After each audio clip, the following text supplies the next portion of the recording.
Hello learners, we are now in week 3, section 3. We have discussed in the first section of week 3, we have discussed who is a morally educated person.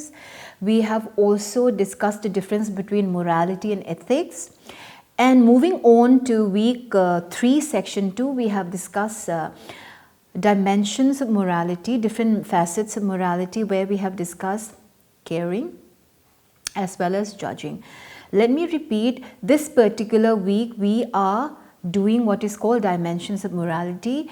In this particular week, we will be covering the different dimensions of morality, where we have finished discussing who is a morally educated person. We have also discussed the difference between morality and ethics. And in the week 3, section 2, we have discussed what is caring, what is judging.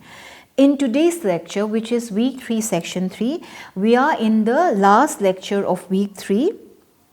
In week 3, we have been doing dimensions of morality, and in this particular week, in this last lecture of week 3, section 3, we will be discussing morality and justice and acting. Let me start right away. What does Durkheim says? Durkheim says, we are moral beings insofar as we are social beings. Morality as a concept is meaningful only in the context of society. Morality comes into being when we are in a society. We become a moral person, or different dimensions, aspects of moralities become meaningful in our life as members of the society, in the context of society, because if there is no society, then the very concept of morality does not become meaningful. Morality becomes meaningful in the context of society, which means that when we are members of the society, when we are in a society, we live in the society, so aspects of morality, aspects of values, ethics and so on becomes meaningful in relationship to others, in how we behave with respect to others and so on. Piaget talks of two kinds of morality. What are these morality? One is conventional morality and the other one is rational morality. When our conduct is dependent on the approval of others, it is guided by heteronomy of the will, or it is called conventional morality. We refrain from an undesirable conduct because of fear of disapproval of others or the fear of being found out. Let me illustrate this particular concept of morality, which is conventional morality, by giving you an example. Children especially, when it comes to their parents or when it comes to the teachers, they would refrain from an undesirable conduct because they would fear that it will be disapproved by their parents or by the teachers, and also they would refrain from doing certain conduct because they feel that if it is found out by the parents or the teachers, then they would be punished, or they would be punished and so on. So this is called conventional morality. What does conventional morality? It means when our conduct is dependent on the approval of others. We look at others for approvals. So we depend on others for approvals, which is called conventional morality. What is called rational morality, on the other hand? When the individual reaches a stage of the autonomy of the will. Autonomy of the will means he or she makes his or her decision and their behavior is directed by their own rational moral choices. So this is rational morality. Piaget says rational morality, in fact, he wanted to explore this particular aspect of morality by the nature of children's moral judgments. So Piaget worked in 3 areas, that is the children's attitude to rules, their judgment of right and wrong, and also their assessment of justice and fairness. Piaget found that moral development of the individual is a progression from heteronomy of the will to autonomy of the will, that is from conventional morality or rational morality.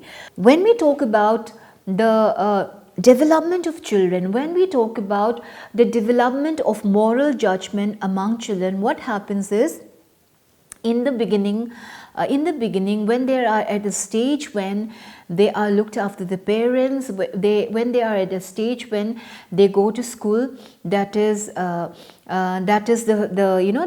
first few years of their life at home, and also later on when they go to school, what happens is, this is a stage when children are very much concerned about the approval of others.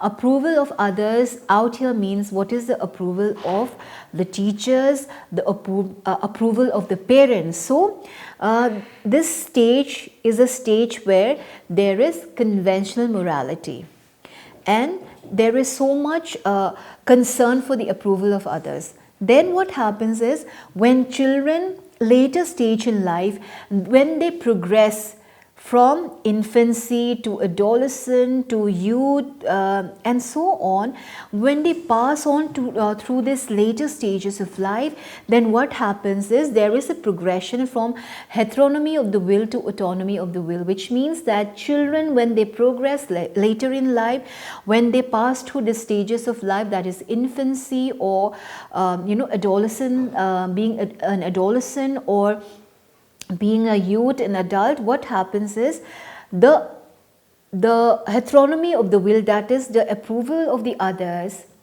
becomes autonomy of the will, that is he or she starts slowly taking decisions, making choices of his own. This is called moving from conventional morality to rational morality.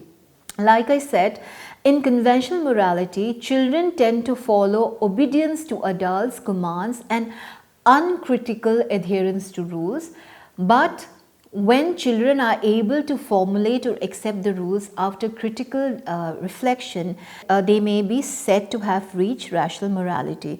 So this is how the development of children from being having what is called rational morality, conventional morality to rational morality takes place. Conventional morality, just remember learners, is following obedience to adults' commands and uncritical adherence to rules. That is, your parents make certain rules, your teacher makes certain rules, there are certain code of conducts which are to be followed in schools.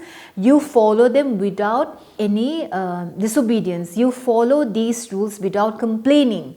This is what is called conventional morality. But later on, when the child is able to formulate and accept the rule after critical reflection, the child is supposed, and when he or she is able to make decision on his own, when he or she is able to reflect on about the rules, then the child is said to have reached what is called rational morality. From the point of view of justice, moral problems are regarded as conflicts between claims, especially between rights and duties of individual. Judging in terms of rules, standards or principle is compatible with the justice approach to morality. When we talk about from the point of view of justice, moral problems are regarded as conflicts between claims, especially between rights and duties of individual. Judging in terms of rules, standards or principles is compatible with the justice approach to morality. Perhaps the most important thing that can be said about action is that it is not moral or immoral in and by itself. Outside a person's motives or judgment, his or her actions have no moral worth. For example, Slotin separating the plutonium pieces apart was not moral or immoral as such. We have talked about morality, we have discussed conventional, rational morality. Let us move on to justice. When we talk about justice, it means moral problems from the point of justice are regarded as conflict between claims, especially between rights and duties of individual. Let me elaborate. You have certain rights. For example, you as a citizen of the country have certain rights which you have. For example, the right to vote irrespective of caste, creed, color or sex. You have the right to vote after attaining the age to vote. But at the same time, your duty as an individual is you should not be a obstacle to another person to perform his or her duty as an individual. Another example, let's say I'm walking on a pavement. I have the right to walk on the pavement, but my duty as an individual is not to be an obstacle to a person who is walking in front of me. I should not be an obstacle to a person who is walking in the pavement, in the sense that I should not stop him in the path of walking by taking up all the space and so on. So when we talk about justice, it means it is a conflict between what is called the rights and duties of individual. And when we talk about rules, when we talk about principles, standards, it is compatible with the justice approach to morality. When you are a just person, when you provide justice, when you are able to give justice to a person, then that is an aspect of morality, because you are being just, you are able to perform justice to others. And in terms of with regard to morality, this is also an approach to morality. This is another aspects of morality which is called justice. Then what about acting? When we talk about acting, action, what is important is that it is not moral or immoral in and by itself. Outside a person's motives or judgment, his or her action has no moral worth. For example, there would be certain motive, there would be certain judgment in terms of my action. I may take certain action, or I may have certain motive to take certain action. So there would be a motive for me to take that certain action. So outside of me, that is, my acting or my action depends on my motive. To understand this concept of judging or action, let me go back to the event. Then we go back to the life, the true life event of Stalin's, when he separated the plutonium pieces apart with his bare hands to save the life of his co-workers. What he did was, out here, the most moral action of what he did was the quality of caring and judging. That is, he cared for his co-workers, and he judged the situation. He judged the situation that this particular chain reaction in the room would harm to the extent of could kill his co-workers. So he judged this particular situation properly, and he, with his bare hands, separated the pieces of plutonium. And the motive or the intention associated was with the act of separating. Out here, the motive of Stalin was a good intention. The intention was good. The action taken out here was he separated the plutonium pieces. So this is a good intent, this is a good motive, and the action taken was what? Separating the pieces of plutonium.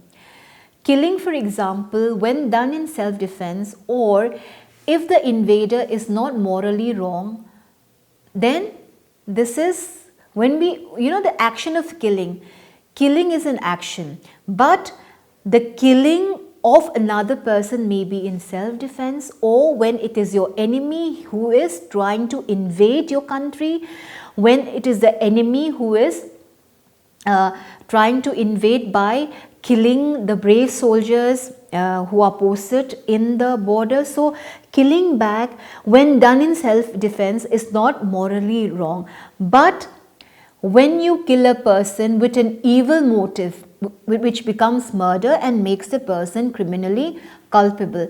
So the action of killing a person without any act of self-defense, or because the other person is an enemy trying to cross the border, then when the motive is evil, when the motive is a motive of trying to take revenge in a lot of cases, or trying to kill a person without any good motive or intention other than self-defense or protecting your country, then this particular action, this particular motive becomes what is called, it becomes murder, and the person who has done the killing, the action, becomes criminally culpable for crime. Action as such is morally neutral. It is good or bad depending on the motives or intention that are associated with the act. Even though action is not a moral category per se, yet without opportunities for action and reflection and action, it is difficult for moral development to take place. So when we talk about action, action as such is morally neutral. What you do, if you have a good intention, if you have a good motive, then it is a morally good action. But if you have bad intention, or if you have bad motives of doing that particular action, then it becomes it becomes morally bad. Action is morally neutral. It is not a moral category per se, yet without opportunities for action and reflection on action, it is difficult for moral development to take place. Yet there are some behavior which we as teachers, like I as a teacher, do promote, and others which we condemn. So there are certain behavior I as a teacher promote, and also there are certain actions or behavior which I condemn. For example, when children hit another, abuse each other, deliberately miss classes, refuse to share their materials, etc., we do not appreciate. But when a student volunteers some work like caring for the elderly people, help the disabled, we appreciate such behaviors. Psychologists have suggested that certain kinds of behaviors in children, such as waiting for their turn, helping people in need, sharing goods, need to be reinforced even before the children can fully find out rational justifications for such behaviors.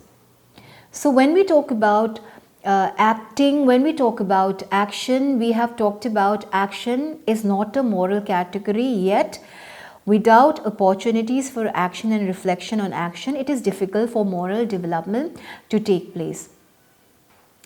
Let me move back to when we were talking about the behavior of children, the behavior of the actions of certain children. I as a teacher would promote certain behavior. I as a teacher would promote would appreciate certain behavior of children, and would also condemn behavior of certain children. For example, when children hit another, abuse each other, deliberately miss classes, refuses to share materials, and so on, we do not appreciate. However, as a teacher, what is required of me is I should try to understand the background of why a particular child is behaving in such a manner. For example, if I see that a particular child A is not giving his or her materials, sharing his or her materials like pencil or eraser to a student B, I have to examine the fact to why this particular particular child is carrying such action, the action may be the result of the child B must have been very unfair, must have abused or must have hurt the child A feeling, which is why child A is reciprocating by taking such action of not sharing his or her material. So it is very important to delve into the background of why a particular child is behaving in a certain way, or why his actions are in a certain way. So here judgment comes.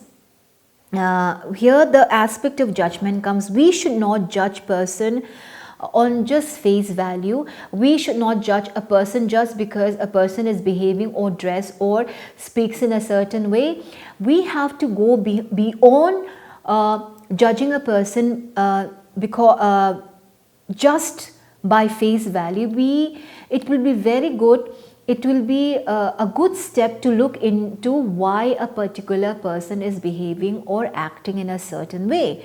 And also action of helping others, volunteering to help others, student volunteers to work for caring for the elderly people or to help the disabled is a good good moral action in itself.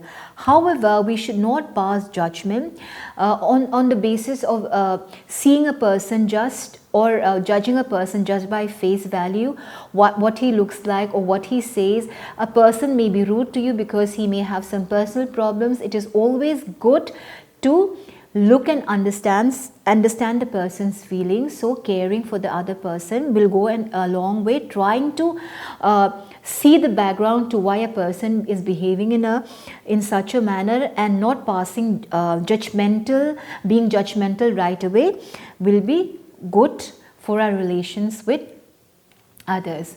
Learners, in this particular section, I would like to give you an exercise. Please find out the ethical practices which doctors and lawyers have to abide by. What I mean to say is, because in this particular section we have talked about morality, we have talked about ethics.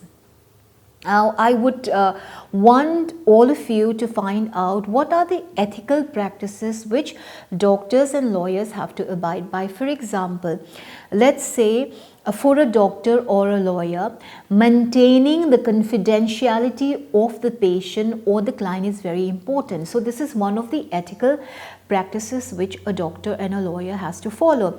When we talk about confidentiality of a patient, it means not confidentiality of a client or confidentiality of a patient. It means not sharing the disease or not sharing the particular case of a client or a patient with others. So this is one of the ethical practice which doctors and lawyers have to abide by. So learners, I would want you to take this exercise, perform this exercise to find out the ethical practices of doctors and lawyers.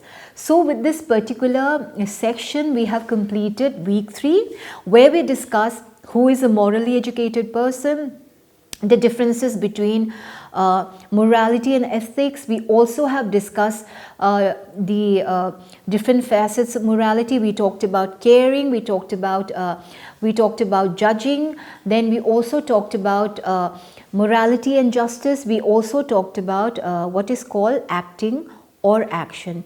So with this lecture, I have completed your week 3, which is dimensions of morality. Thank you so much. I hope you have understood, and I hope you have benefited from this particular lectures on dimensions of morality. Thank you so much.